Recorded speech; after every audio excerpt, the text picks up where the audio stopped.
Hello, my name is Chris, and I'm with Holt's Family Farm. And today we're going to go over how to set up a brooder for quails. And today is their first day hatch, so I brought them out here. So if you come over and look, they only need a few things. And the first thing they need is they need a heat source. Quail need about 100 degrees, but unlike chickens, they come down a lot faster over the time. I don't worry about putting a thermometer in there. I know that this is about the height for my heat lamp, and they can escape and get off to the sides if they need to.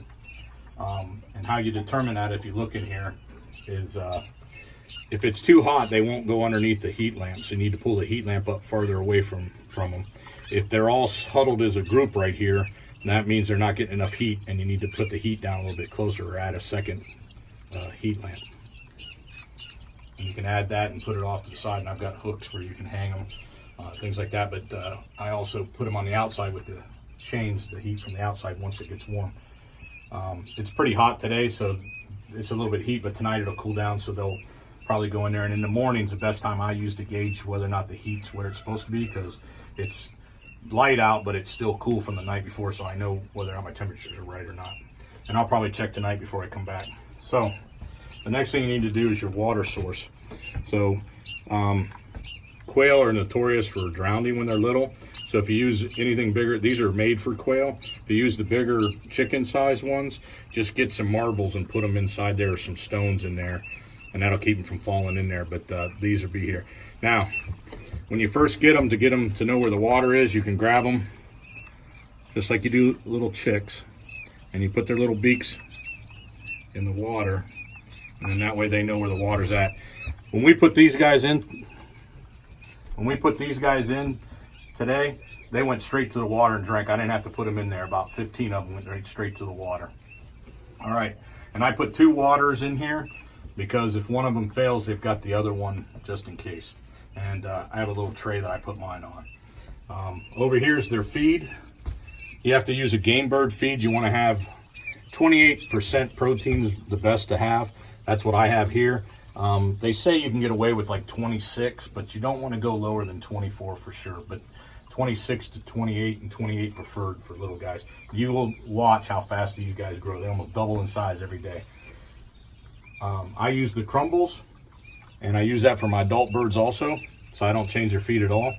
And the guys there got a little messed up neck. Some people say you should grind it with a coffee grinder. As you can see, these guys are a day old, and they're eating the pellets fine. So there's really no need to grind them up. And I put some in a flat tray, and this will have a lid on it later, but for right now I'm leaving it open because they're small enough they jump through the lid anyway. And then over here, if you look, I have a board, and I always put them on the board just in case they have trouble getting up here, but these guys aren't having any problems. But if somebody has trouble, they can get on this little board and eat off of it. So that's it.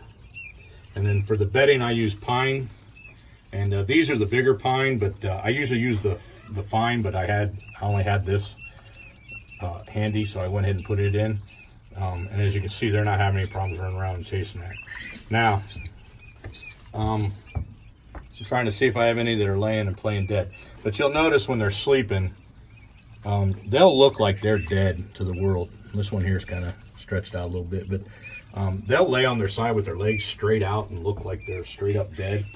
They're not dead, they're just sleeping. And so don't freak out. The first time I've raised them, every time I looked in, I thought, oh my God, that one's dead. You're gonna lose a couple. I just lost one today, putting them in here. When I got him out of the brooder, something was wrong with his neck, and he wasn't walking. And the stress of bringing him in here put him out. And I've got one down here, looks like he's got something wrong with his neck too, so we'll see what happens with him, but I'll bank that he's not gonna make it. Thing about birds are, if you got a bunch of them, you're gonna have a couple that just didn't hatch right or had a defect, and you're gonna lose birds. Don't get too upset about it.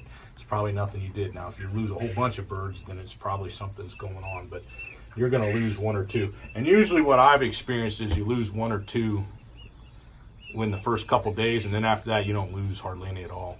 Maybe 1 here, 1 there, but for the most part, you lose them the first couple days. And then the ones that survived, and that usually is an indication there was something wrong with them when they incubated, so they weren't healthy. But anyway, that's all I have. It's pretty simple. Keep them in here. roughly 3 weeks, but the way to know is just when they're fully feathered. When they're fully feathered, they can go outside into the thing with the adults. And about 4 weeks into it, they're almost the full size. So it doesn't take them very long. Nothing like chickens. So, all right. Well, thanks for staying, and I hope it helps out.